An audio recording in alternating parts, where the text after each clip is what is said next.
Is there a spy in Daenerys' small council? What was the significance of Melisandre saying that she'd brought together ice and fire? What will it take for Jaime to finally turn his back on Cersei? And has Euron cut out Yara's tongue? Hi everyone, this is Robert. Welcome to Deep Geek. Please do consider subscribing if you enjoy the video. This is my Q&A video for episode 3 of season 7. I'll be answering the most popular questions put to me by my patrons and in the comments sections to my videos. So let's get straight into it. First of all, a lot of people have been debating whether there might be a spy in Daenerys' small council. The reason for this is simply noting how Cersei, or more accurately Euron, seems to have an uncanny ability to know exactly where Dany's fleet is and what her overall invasion plan is. It's hard enough to track down a fleet in the open seas once, as Euron did with Yara's fleet in episode 2, but to do it twice, particularly when the second time required Euron to go from the scene of his battle with Yara's fleet up to King's Landing for a short stop, and then back at top speed all the way around the bottom of Westeros to catch up to Grey Worm's fleet at Castle Rock. It seems unlikely. So, how did Euron know where to find Dany's ships? There are 3 options here, I think. First, we have to be honest and say that it may just be shoddy writing. Now we have departed from the plotting in the books, and Game of Thrones becomes an entirely made-for-TV drama. There has been a noticeable and understandable shift from an intricate, character-driven storyline that allows for meandering journeys, to one more focused on spectacle and fast-paced plotlines. Perhaps the showrunners are simply content to say that Euron is an amazing sea captain, and Cersei is getting better at strategy, and leave it at that. It's a little unsatisfying for those of us who obsess over the details of these things, but maybe that's all it is. The second option is that everything is as it seems, we just don't know the full truth of it yet. Perhaps Euron has some magical device like a glass candle that allows him to track enemy ships, or something that makes his ships go faster than anyone else's. Perhaps that is what makes him the greatest sea captain on the 14 seas. Perhaps Tyrion has been too sober for too long and he's lost his tactical nous. Or Jaime really does know Tyrion well enough to work out that he would attack Castle Rock first. I don't know. This is all possible, but it does turn the characters of a couple of our main protagonists on their head. Tyrion was always the clever one step ahead of everyone else, whereas Cersei was rash, doing things because she wanted to, or because she felt backed into a corner. Taken at face value, what happened in the first 3 episodes of this season suggests that Cersei has completely outthought Tyrion, which doesn't hang right with me. Which leaves us with option 3, that there is a spy in the camp. This would certainly explain how Euron knew exactly where to go to find Grey Worm's fleet, and why Jaime moved his forces out from Castle Rock, and it would also explain how Qyburn heard about the damage Drogon suffered in the fighting pits in Meereen. But the main problem here is who the spy might be. Given that most of the people around the strategy table in episode 2 are now either dead or captured, there really are only 3 people left that it could be.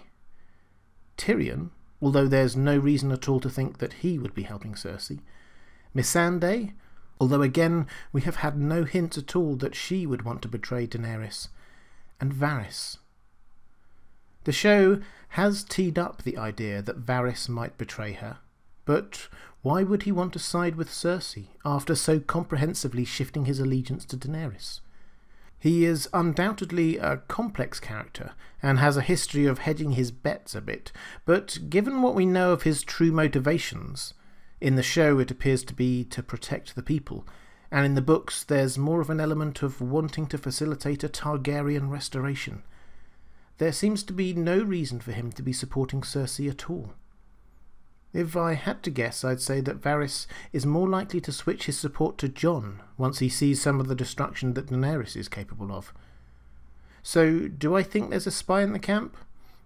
Possibly, but I think it's far more likely that the showrunners have just cut corners here in an effort to ramp up the pace and make the action more exciting.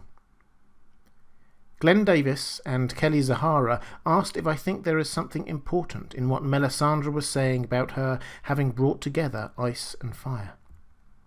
Well, first of all, we have to say that it is pretty obvious that the meeting of Jon and Daenerys is a very important moment in the overarching plot. He has been leading the fight against the White Walkers, and she has her dragons and dragonglass. Furthermore, the Red Priests who come into contact with them all seem to think that one or other or both of them are the prince who was promised. And of course, they are related. And if Jon turns out to be Rhaegar's legitimate son, then he, not Daenerys, is the Targaryen heir. So, yes, this is obviously an important meeting, and a relationship that will shape the course of the final act of this drama.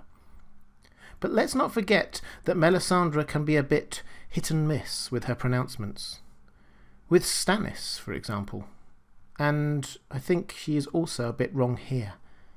She is obviously right that Dany represents fire. She is a Targaryen through and through, has the dragons and so on.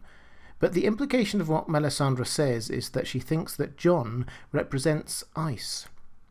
This is understandable, because everyone thinks he is Ned Stark's son, and to be fair, he seems to be resembling Ned more and more each week in how he's going about his business.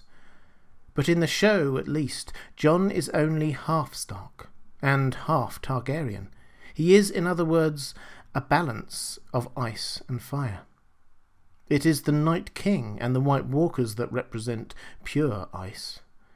Dany is the invasion of fire, the Night King is the invasion of ice, and Jon is the balance between them, being both fire and ice. I've set all this out in a lot more detail in another video if you're interested, because I think it holds the key to the whole story arc. But for now, yes, I think Melisandre is right that it's important that ice and fire are brought together. She's also right that Jon and Dany both have important roles to play, and yes, we can give her some credit for bringing the two of them together. But she is wrong in identifying Jon as the ice part of this equation, and so she is probably also wrong in her understanding of exactly what roles they are both to play. She has a very fixed idea of this being a great battle between R'hllor and the Great Other, but this is not a story of pure good against pure evil. It's a lot more nuanced and balanced than that. Jodie Ackley asks what will have to happen for Jaime to turn his back on Cersei. This is another very good question. Jaime admitted to Olenna Tyrell that he was in too deep with Cersei, and by implication couldn't really see a way out. But I think we will see him turn his back on her at the end of this season, and here's why. Over the last few episodes, we have seen more and more things that might turn his heart from Cersei. There was the unspoken passion between him and Brienne at Riverrun towards the end of last season, Cersei's destruction of the Great Sept, the death of Tommen, their last child, Cersei's agreement to marry Euron once the war has been won, and so on. I think we will continue to see this through the rest of the season as a drip, drip, drip of reasons all mounting up. I can see Jaime facing a dragon and realising what a hopeless cause it is to oppose them, and have Cersei simply refuse to back down. And I can imagine Euron stirring the pot still more. And finally, I can imagine both of them being faced with evidence of the threat from the White Walkers and reacting in very different ways. Jaime, at his core, is a man who places the needs of the many over his own personal well-being. When he killed the Mad King, it was to save the lives of thousands, and he did it knowing that he would be forever branded an oathbreaker. Jaime will want to join the fight against the White Walkers. Cersei, I imagine, won't. She will be content to let her rivals in the game lose all their forces in the north, while she consolidates her position in the south. This, I think, will be the final straw for Jaime. He has never seen a way out of his place at Cersei's side. But if Brienne asks him personally to help lead the forces in the north, he will have a place to go. And I think he will be able to turn his back on Cersei. Kelly MacDonald raised the question of whether Euron has cut out Yara's tongue. This seems like quite a random question at first, but when you dig into it, there's actually something there to consider. When we saw Euron parading Yara through the streets of King's Landing, he was taunting her quite heavily, and she was noticeably silent, with her mouth closed tight. This may mean nothing other than Yara being stoic in the face of ridicule, but it may also be suggestive of the fact that she can't say anything. In the books, Euron has a long history of cutting out people's tongues. Indeed, his ship is named Silence, because he has cut out the tongues of his entire crew. At the end of the battle at sea, we saw that Euron's crew were doing just this to Yara's defeated crew. So perhaps we're actually asking the wrong question. Maybe we should be asking if there is a reason why Euron would have saved her from this fate. The only reason I can think of is if he has something even crueler in mind. There's also this curious exchange on Instagram, which I think is real, between the actors who play Yara and Euron. Gemma Whelan posted a picture of herself from the day the King's Landing scene was filmed, and Pilu Asbeck, who plays Euron, responded by telling her to shh. Is this a little in-joke between the two of them? Or just one actor reminding another not to give away too many plot secrets? I'll let you decide. So, has Euron cut out Yara's tongue? Well, there's actually no way of knowing for sure at the moment, but it certainly fits with what we know of Euron. And if he doesn't do that, then he's sure to do something even worse to her later. So, yes, I think it is quite likely. And there you have it for another Q&A video. What do you think about these issues? Let me know in the comments below. If you'd like to support me in making these videos, the best way to do it is through Patreon, and I've got a great community starting to grow over there. And of course, if you want to know when my next video comes out, then please click on the subscribe button and make sure your notifications are enabled. Thanks for watching. That's all for this time. I'll see you again soon.